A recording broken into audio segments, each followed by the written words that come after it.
Hey, I, there he is. I thought I Paul's put it here. too soon. Paul's here too. Full sandwich mouth going on. yeah, exactly. I didn't want to have the full sandwich mouth coming on. All right. Hey, everybody. Sorry, I'm really tired today, so I'm. Bob has the chuckles. Okay, Yeah. come on, Bob, you can do it. So listen, you're back. It's the first episode this year, I think. Yes. That's amazing. Yay! It only took us a month to get into it. That's okay. So today's super interesting. Obviously, we're mixing in marketing with sales stuff, and you wanted to talk about employer branding and how that can help you recruit, in our case, better salespeople. And I think that's a super interesting topic because it's often forgotten. And to be honest, something you probably not know, but I worked in recruitment a little while back. Like I sold recruitment software, and that was part of it, right? Like people just don't think about it, right? Like this was back in the day, and we sold a tool that would take job postings from the ATS and make them visible on Google, because most job postings were not visible on Google when you just posted it internally and nobody knew you were recruiting. So yeah, definitely branding is something that's completely forgotten in the recruitment process, and so I'm excited to hear your thoughts. Yeah, I'm excited to hear your thoughts too, because obviously it's something, and we had a quick chat before the podcast, and it's something that I think is important, but not many people talk about it. So Alyssa, let's hear your thoughts first. Yeah. So there are a few different directions we can go. I'll outline the two things that employers, particularly sales teams, when they're looking to build their team, can account for. And it really is a marketing effort, right? You're putting the message out there, you're trying to recruit a prospect, and you're hoping to convert them, whether it's selling your product or getting a top sales brain on your team, or poaching a top sales talent from a competitor, which is ideally how you're going to build a genuinely winning sales team. Let's be honest. It's not always the nicest way to play. And there's amazing people out there, obviously, who perhaps are unemployed right now, who are looking for opportunities, but most likely it's someone who's sitting at a desk at a current company, not super satisfied and wanting to stretch their wings and seek out opportunity elsewhere.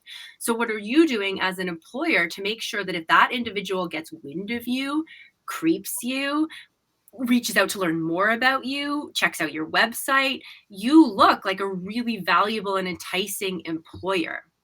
And I recognize that most of the time we focus on our prospects, which as a marketer, that's where I spend most of my time and energy helping clients with. But sometimes the idea of recruiting top talent is sometimes forgotten and not accounted for in the very simple ways that they can be accounted for within websites, within LinkedIn profiles, however you feel like you have the ability to connect with and engage top talent. And there's two parts. One is making sure that the mothership or your digital ecosystem is looking really appealing to an ideal prospect. And second is what initiatives are you doing to reach out and actually engage those leads in the same way you would in terms of a marketing outreach initiative. So I think probably we'll talk more about the latter today, or the former today, not so much the latter, because there's lots of different ways where you can HR recruit outwardly. But what are you doing as an employer to make sure that whatever you've established in terms of communication out there existing about your company looks really appealing and enticing to a top talent that might be considering jumping ship? Yeah. No, it's a really interesting point. And if I can talk about it from my perspective a little bit, from a sales perspective, and from someone who's done some sales recruitment, and it's interesting to see that a lot of what people think is important to the person who will be working there is true, but they also forget a lot of the other aspects. And we were talking a little bit about this offline before, is that if you're a top sales, if you're a top talent in sales and you're looking to jump ship, well, what's going to attract your attention, first of all, right? Number one. And then what are the parameters? What are you actually looking for in that company? And I find myself, you look out there and you see a lot of positions out there, and they're not put out there very intelligently. They're not put out there it's sort of like you'll be doing this, you'll be doing that, and you can make this much, right? And they don't tell you more about what it is that they're looking for in the person. So typically, and I'm not the first person to do this, but I find what I suggest to my clients when they're doing basic advertising, let's say they're posting it on Indeed or on Monster, as you said, is make it appealing to the person by talking about them. What is it that you're looking for in them? So you talk a little bit about their qualities, what they look like as a person, not physically, but in their actions. What is their style? So who are you talking to? You're like this, you're like that, you've got a winning strategy. So make that the forefront of the advertising. Then, of course, you'll have the whole laundry list of what's out there. And to talk a little bit to what Fab and I and you do is, if I'm a salesperson, I want to know that the company that I'm going to apply to is organized. So if I come from a company that has a great CRM and they have a great sales process, and this sales process has been like a sales assistant to me, but for some odd reason I'm looking elsewhere, well, I want to know that wherever I'm moving to maybe has the same thing. And in this world, Fab, you know this better than anybody, there's a huge chasm of how people are operating in the world of CRM. Some people are like total boneheads and they use it like a notepad. And some people really understand all the benefits about it and have like the playbooks going, and it's a true sales assistant. So if you can somehow mention this, you'll attract that talent, because the talent who's used to working with a great operationalized system, and they're going to reflect. So that to me is the first thing. Mention the things that are going to matter to the salesperson. Yes, I agree that your company culture is important, all that, and these are things you need to address. But if you're in your advert, build it so that the people that will be looking at it recognize themselves and what's important to them. I don't know. Sorry, I babbled on forever there. Yeah, exactly. I don't know, Fab, do you have anything to add? Yeah, I think to that, or maybe contrary to that, or I don't know, whatever to that, is I think you need to also be aware of, who you are as a company. You mentioned like company values and stuff like that, but which is important. And you kind of mentioned it as an afterthought, but I think what's important as a company is you need to know who you are as a brand too, right? Do you want people that are going to be very into company culture? Are you going to people, you know what I mean? Like, I think it's important to understand who you are and understand what type of potential clients you want to get. And because of that, yes, there needs to be it needs to be something you're aware of, right? I don't think so. I mean, in my space, in the tech space, obviously there've been a lot of layoffs. There's obviously a lot more people these days looking for jobs than there were probably a few months ago. But the reality is it's still a very competitive space, right? And if you're going in with these tried and true tactics, and it might not work anymore, right? Like, some people aren't big into culture, like they want to work from home, they want, like there's a lot of other different things that you need to take into account. And if you're not spending time thinking about that, or I've seen a lot of sales leaders kind of pushing, like, my sales reps need to be remote, and like not really caring about the rest of the company culture. And I think that could also, that drives chasms within the company, right? So I think it's really important to spend time and to think about how you position yourself out there. Yeah, totally. And it goes back to our core positioning understanding, right? Like, who is your ideal employee? Who's the ideal person that you want multiplied by 7 to build your sales team? What matters to them? What are their goals? What are their issues? What do they care about in terms of their day reality, 9 to 5 under your eye and tutelage, right? Like, what's in it for them? And exactly. I think, how do you convert those values? How do you convert those values in text or in a manner that's going to attract the people that you're looking for? Because it's great to say you have these visions and this value and that you represent this, but what does that really mean? Like, how do you convert that into attracting that specific person? Yeah. Well, it goes with the same thing. No one cares about you. No one cares about your values. I don't care about your values as a company. I care about what my 9 to 5 reality is like in your company. What does my day look like? What kind of manager do I have? What kind of opportunities do I have? What's in it for me? And that's where it goes back to, like, again, mission statements and values, like, nice to have internally. That's something you onboard people with. Awesome. It's not something you sell them on. Nope. Great. Have a party. Good visions. Lovely for you. what's in it for me? Yep. How does that vision relate to my life being better as a result of jumping ship and joining you? And that's particularly if you're jumping ship, right?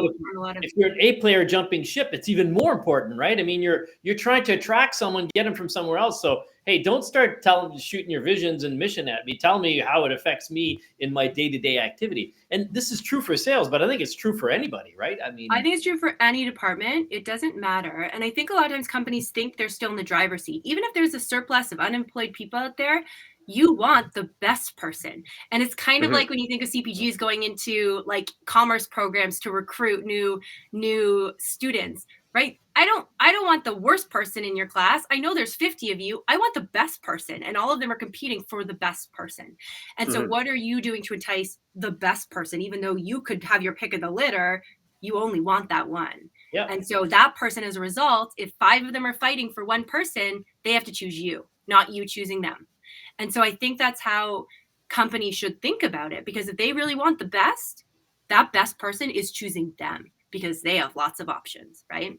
That's so well said, Alyssa. I want to pause and say that again. So if you're lucky, that best person is choosing you. You're not choosing them. And you're right that a lot of people's mindset in the business world or they're saying, well, I'm the one paying you. I'm the one who's going to decide, you're lucky to work for me. Well, if you're looking for the A player at any level, well, there's competition, even in a market like I'm repeating exactly what you said, even in a market where there's people available, you want that A player. You want that person at the top of their game. Very well said. Exactly. And other competitors like you are interviewing that A player, are enticing that A player. That A player is shopping amongst your competitors to find the best place to land. And so if you want to build the strongest sales team, you need to figure out what your ideal sales team wants and cares about, and you put that on the table for them. And that could be in simple ways, like obviously better job descriptions, strategic recruiting, even networking if you're able to do that, but making sure that you have a clear understanding of what your target wants. And a good way to do this too is think about your A team existing already in your company. Talk to your best sales guys. Talk to anyone who's jumped ship recently to join you. Pick their brain. Like, what made you choose us? Why did you come here? What do you like about it? And then put that stuff in your messaging. Yep. No, very, very good point. And let's. I'll just say though, I think what's going to be important too is that you can back it up afterwards, right? Because I think like along the lines of vision statements and missions. No, that's not important. Stuff, that's not important.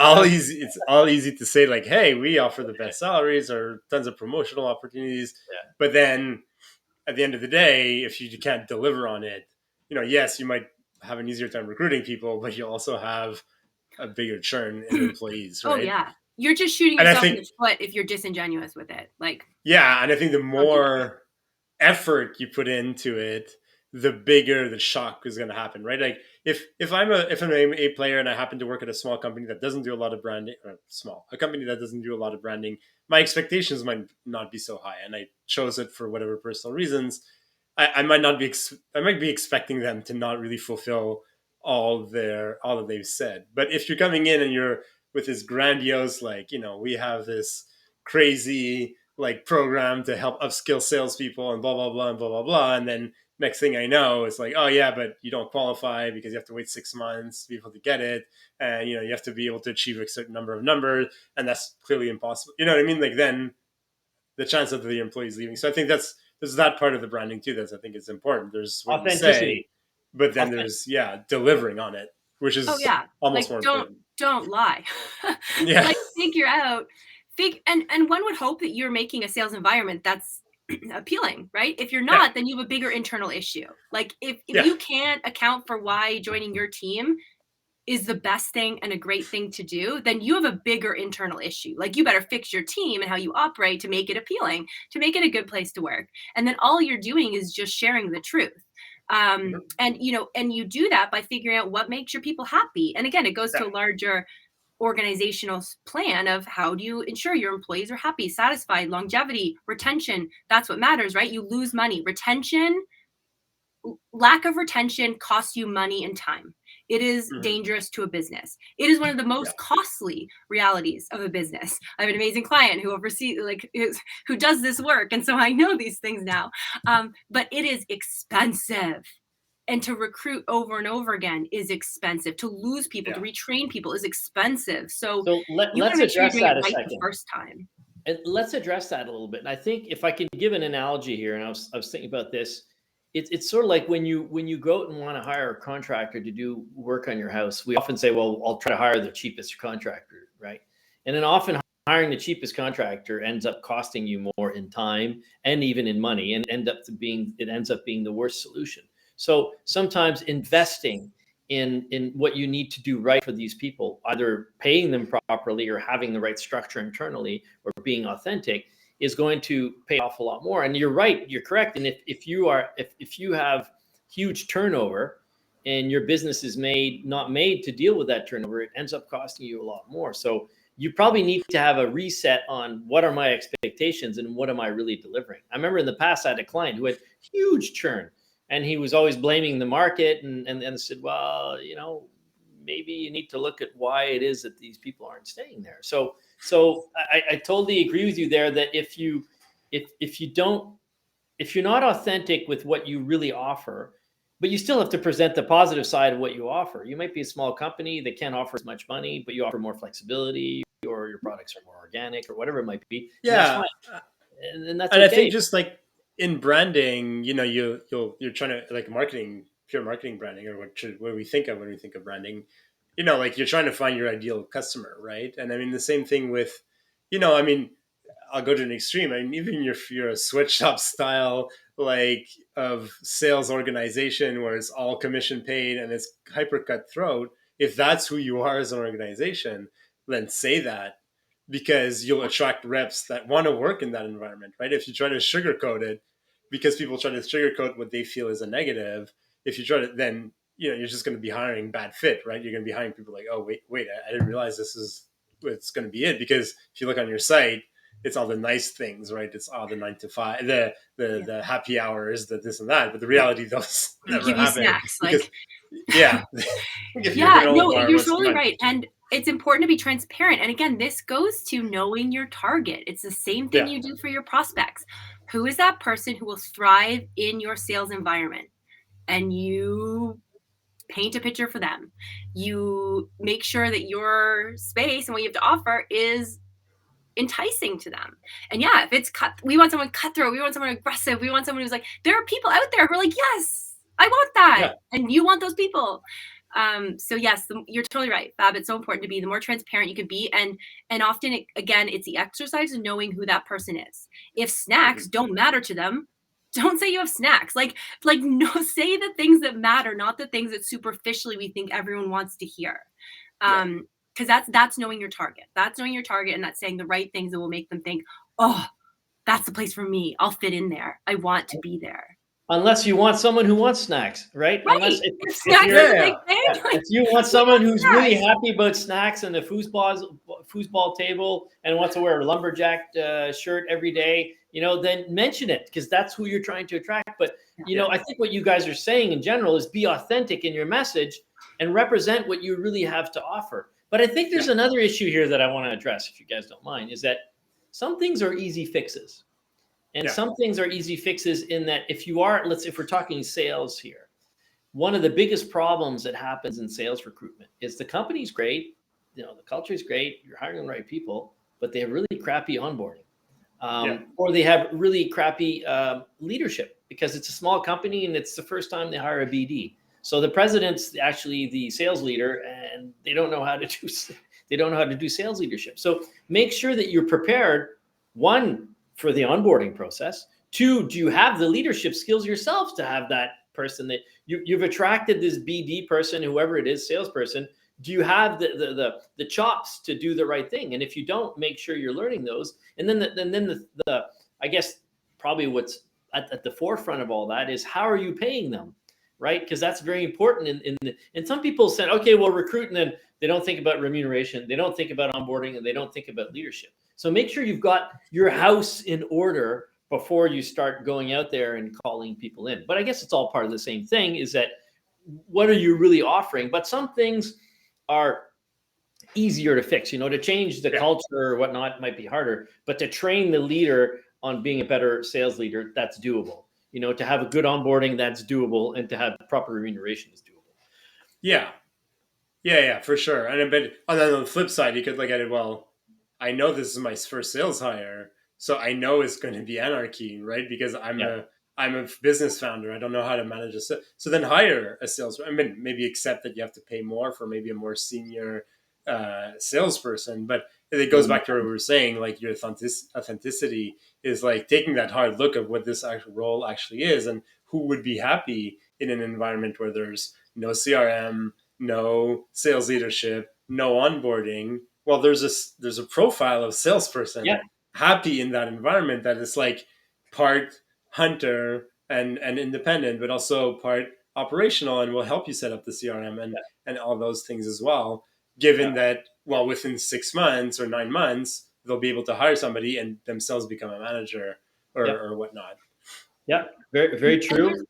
There's lots of ways from a messaging perspective to communicate that too, in terms of saying really simple things. If we're getting into copywriting a little bit, your success is essential to us. We recognize it's important for both us and for you to succeed in the first 6 months with us. Therefore, we have this kind of support for you. We prioritize this kind of support when you first join us.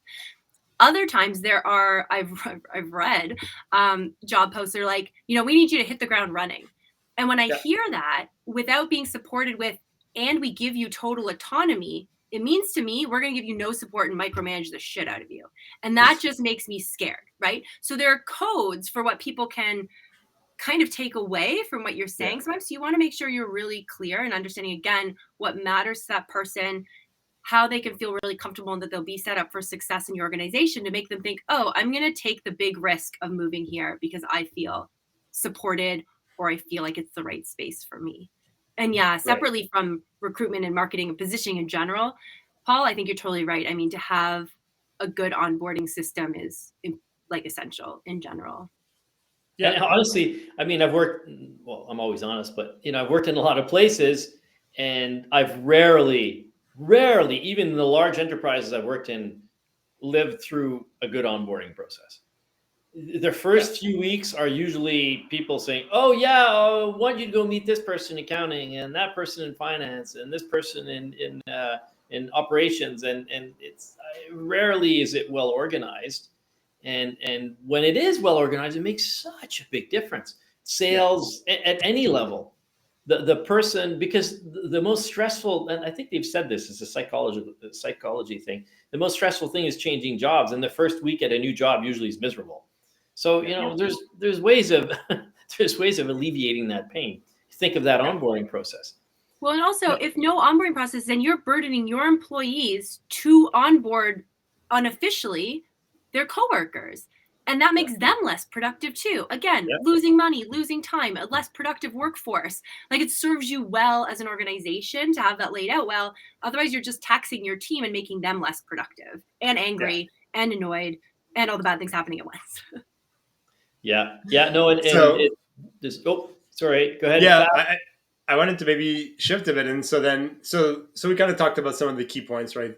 Understanding who you are, and maybe having an honest and open look at who you are as a company, and especially in our case, a sales department, and what kind of sales person thrives within the company. And so then to build messaging around that, correct? Yeah, it's figuring out what kind of person you want on your team. If you want to clone the best person that you can imagine, so figure out who that person is, define them, and then figure out what will entice them to join your company in terms of what you can say. So then how would you go about communicating that message? Let's say you've done that step 1, right? And Paul also brought in the onboarding. So we have step 1 and we have step 3, right, after they're hired, or step 4 after they're hired. Step 2 would be communicating that, right? Like, how do we communicate that messaging? Because, I mean, obviously there's a career site that you mentioned, but if you're a small organization, most people never heard from you, so therefore not really going to your career page. How do you, obviously if you Google, probably like thousands of hits every minute on your career page, but how do you communicate that positioning?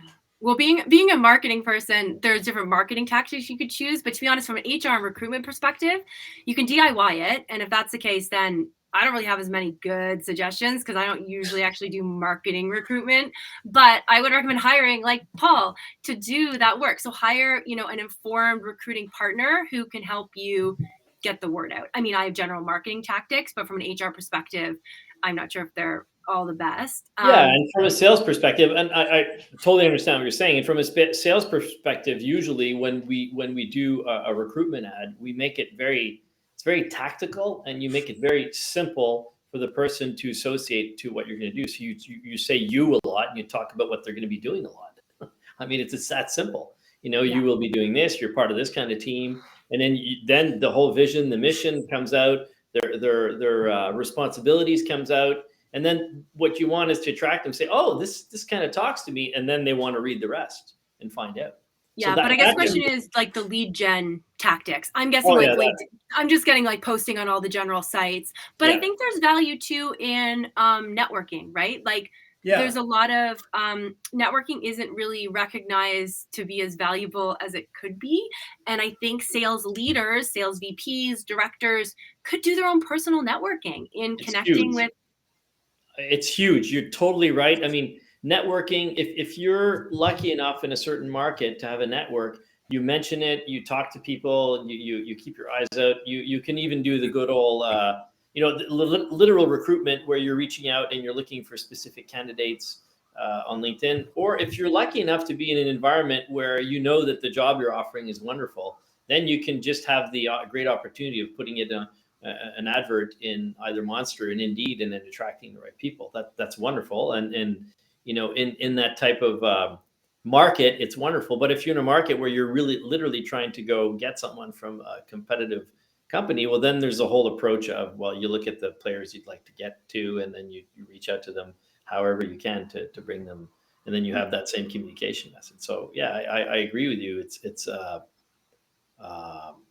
It's something that is very, very important, your communication, but it's also your networking plays a huge role. But if you don't have a network, if you're a new company, you can still manage to get out there and meet those people, right?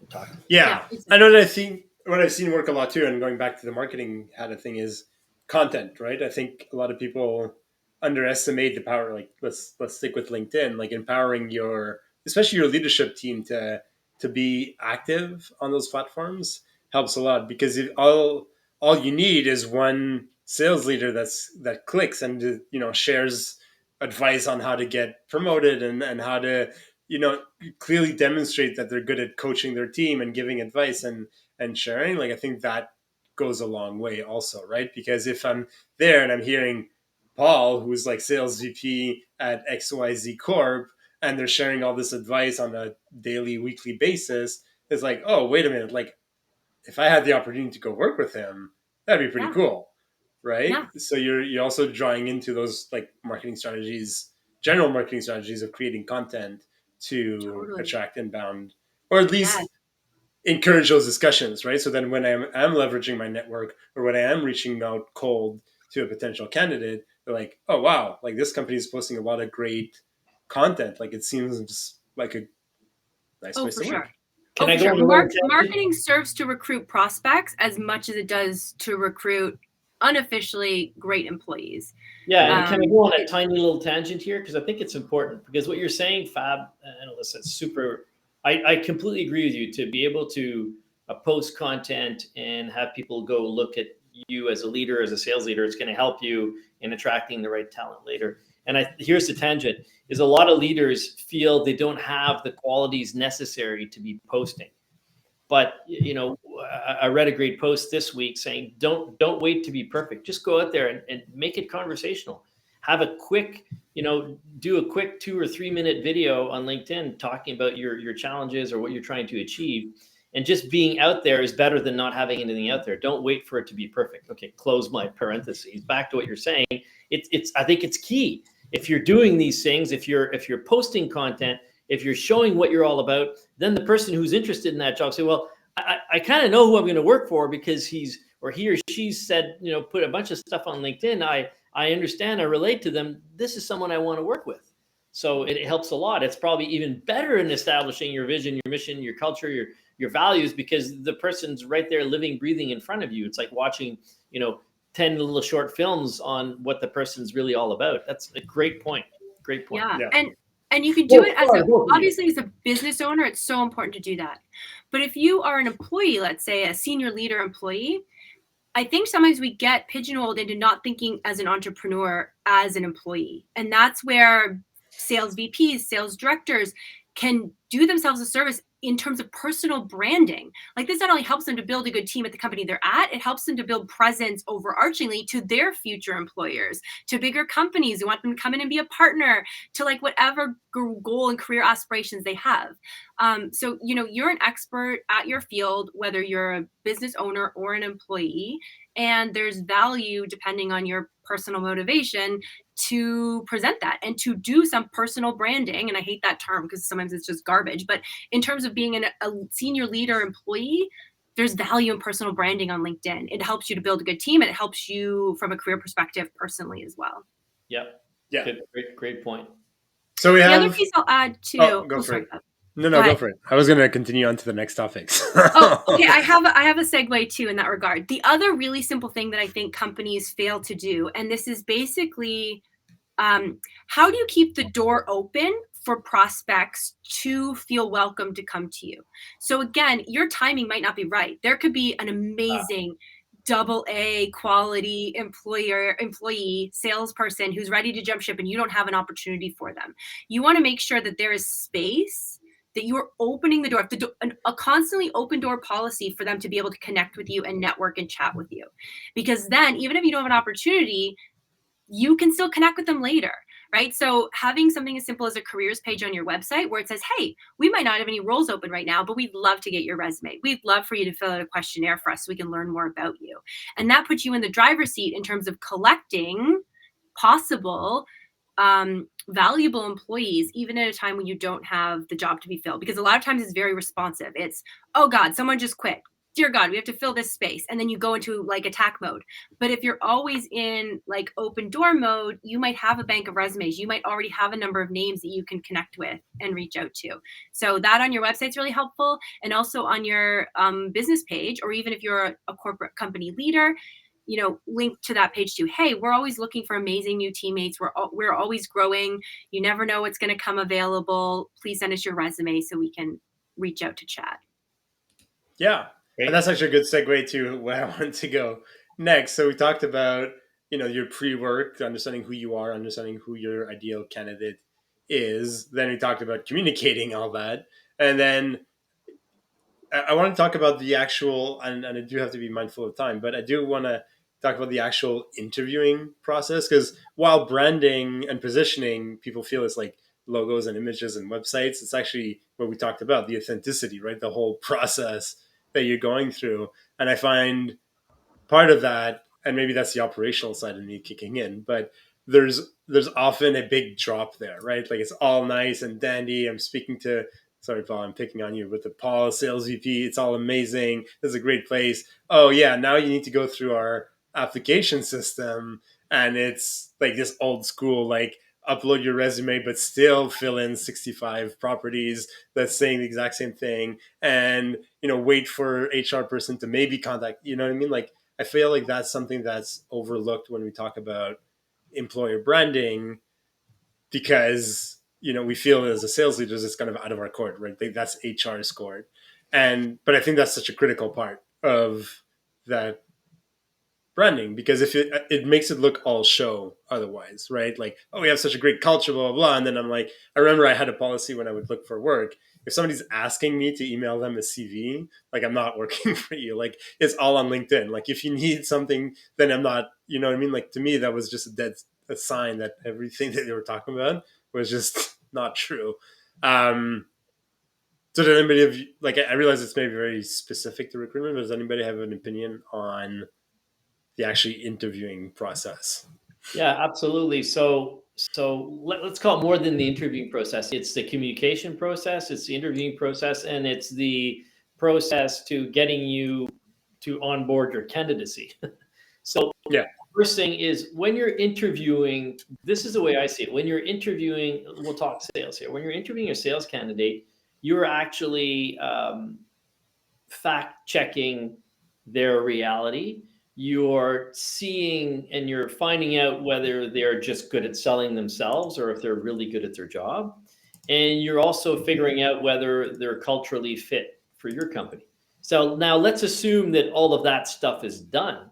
Then there's another process, and I'll call this less of an interview, but a communication where you want to woo that person or continue wooing them into bringing them into the company. So specifically, if they're an A player in whatever field, you want to make sure that they feel that whatever it is, you're confirming, let's say, what was put in the advertising. You're confirming the vision, the mission, the culture that they see. And they may have a lot of questions, and that's where they're interviewing you, right? Because let's face it, if you're really going after this special candidate, they're interviewing you as much, if not more, than you're interviewing them, right? And that's very important. And then the whole process, the bureaucratic process of how you onboard them to even have them apply is important. And you're probably talking more to an enterprise level because the SMBs tend to be less heavy at that level. The person you're working for generally walks you through that process.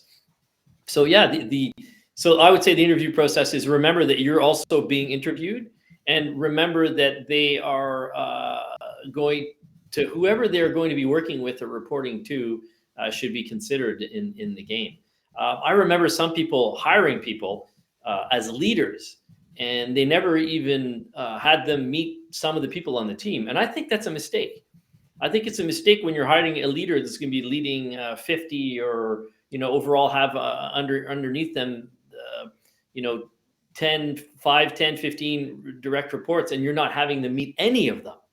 Well, I think that's a problem, unless you're looking for huge culture change or huge change internally. But if not, you want to make sure there's a fit there. So interview process is huge, and I think we could do a whole podcast just on that. And in the effort of time, I think we should probably just say that you're being interviewed. You're interviewing them. They're interviewing you. And what is the bureaucratic process of them even applying for the frickin' job? Mm-hmm. Cool. Yeah. And in terms of teammates and culture fit too, it brought me to remembering my Unilever way back when interview. And I did a series of interviews with leadership. And then after I had met with the VP, kind of as the rubber stamp a little bit, I actually did an informal coffee date hang with two of my coworkers, potential coworkers. And that was amazing because it gave me a sense of the reality of what the work life was. They were transparent. And also it gave them a chance probably to go back to leadership and say, what was she really like? Like, how did it go? And so there's a huge amount of value in part of that interview experience being with peers, with subordinates too, if it's a really senior leader role, to, get a real assessment of the person's character. Yep. Yeah. 100%. 100%. And if they're not willing to do that, they might be wanting to hide something. Yeah. So keep that in mind. Let's talk here. We've talked a lot of what companies should do, but as a candidate who's seeking a job, you should ask, hey, I want to meet some of my colleagues. I'd like to do a ride along. Let's say you're going to be the leader of a team. Hey, I'd like to do a ride along a couple of hours with one of the people who's like that. That's a big investment. But if you're far enough in the interview process and they really like you, okay, go do the ride along with one of the reps. And you might find out a lot too, but they might be afraid of that. So it also makes integrating a new leader on the team better too, because if they do have a great experience with their subordinates, the subordinates get everyone else on board and say, hey, we got a great new manager coming in. Like, they're cool. Don't worry. Yeah. Right? Like, that's huge. And you want that to be the response. Like, if it's not the response, you should question, is this the right person for the job? Because that's going to happen in reality if it happens at a ride along or in the first day of work. Yeah. Yeah. Yeah. And, not so much lately, but I remember like when I started my career 20, well, more than 20, about 30 years ago, I heard so many friends saying, oh yeah, I got hired under false pretenses, and then, they'd work there for a few months, go find something else. And as you said before, it's very expensive for the company and it's not good for the reputation. And it's not good for anyone. It's harder to do that today, I think, with all the knowledge that's out there, but it's still doable and it still happens. Cool. I need to start wrapping this up. I have something. Like, get the hook, guys. This is really interesting.